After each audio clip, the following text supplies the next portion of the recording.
जय श्री कृष्ण आप सभी को। आइए सुनते एक बहुत सुंदर प्रसंग। प्रेम जीवन का संसार का आधार है। संसार में से प्रेम को निकाल दिया जाए तो संसार में कोई रहना ही पसंद न करे। प्रेम परमात्मा का स्वरूप है। परमात्मा को प्रेम ही पसंद है।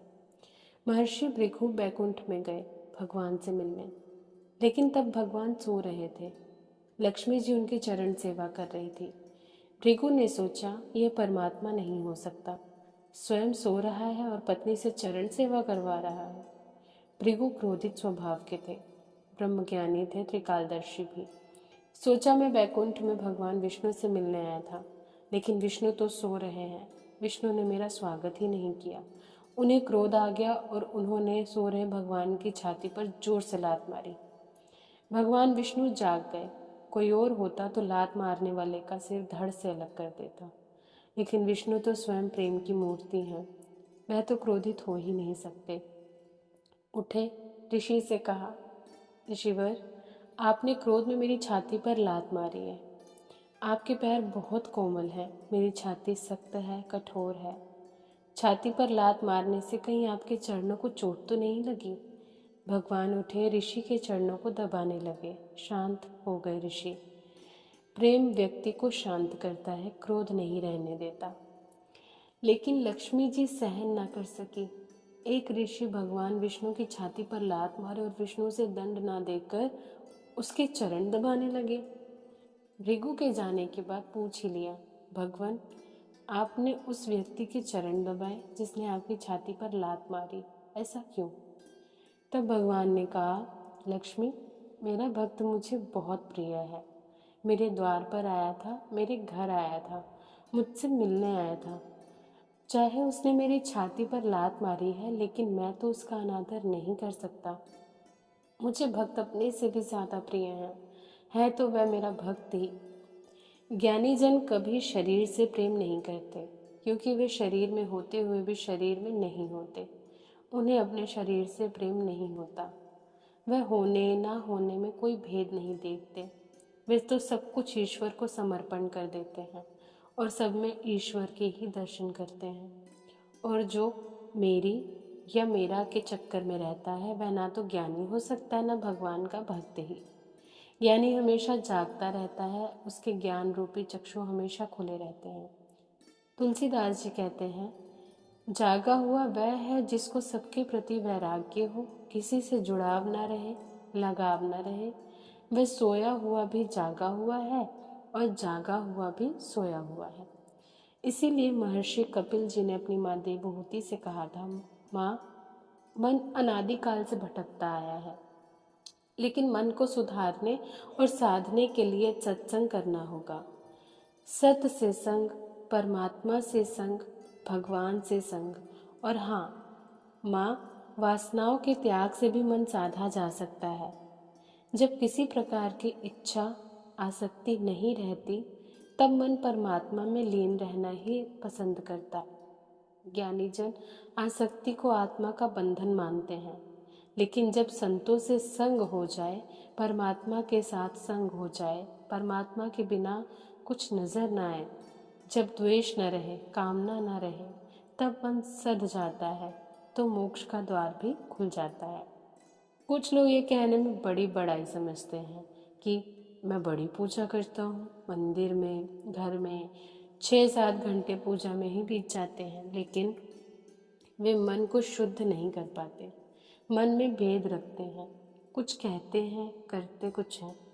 लोगों से तो प्रेम से मिलते हैं, प्रेम का दिखावा करते हैं, अपनेपन का भी, लेकिन मन में कपट रखते हैं। समय आने पर धोखा देते हैं, केवल अपनी झूठी शान के लिए, वाहवाही के लिए। लोगों से यह कहलवाते भी हैं, अजी ये बड़ा दानी है, बड़ी सेवा करता है, बड़ी पूजा करता है। ऐसे लोगों से जितना दूर रहा जाए उतना ही अच्छा है, क्योंकि इनकी संगत सुख नहीं देती, दुख और मानसिक परेशानी ही देती है। ऐसे लोगों को भक्त नहीं कहा जा सकता, बल्कि उनको देखने से ही उनसे घृणा होने लगती है। उनका प्रेम केवल दिखावा होता है, उनका व्यक्तित्व छलावा होता है। लेकिन परमात्मा कभी दिखावा नहीं करते। जिससे प्रेम करते हैं उसके वह लात भी खाते हैं और लात खाने के बाद उसके पाँव भी दबाते हैं। कहीं भक्त के पाँव को चोट तो नहीं लगी? प्रेम करना आसान है, प्रेम को निभा पाना कठिन है। लेकिन मन भटकता है। संत जन मन में भटकाव की ही मनाही करते हैं कि इसे भटकने ना दो। पद और प्रतिष्ठा कुछ नहीं, वाहवाही भी क्षणिक है। न जाने कब वह वाहवाही मिट्टी में मिल जाए। वक्त को बदलते देर नहीं लगती। वक्त की करवट भी इंसान समझ नहीं सकता।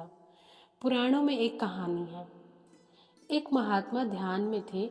एक चूहा उनकी गोद में आ बैठा। चूहा बिल्ली से डरा हुआ था। महात्मा दया के सागर होते हैं। उन्होंने चूहे को कहा, डरो नहीं, तुम जैसा बनना चाहो वैसा मैं तुम्हें बना देता हूँ। चूहे ने कहा, मुझे बिल्ली बना दो, बस फिर कोई डर नहीं रहेगा।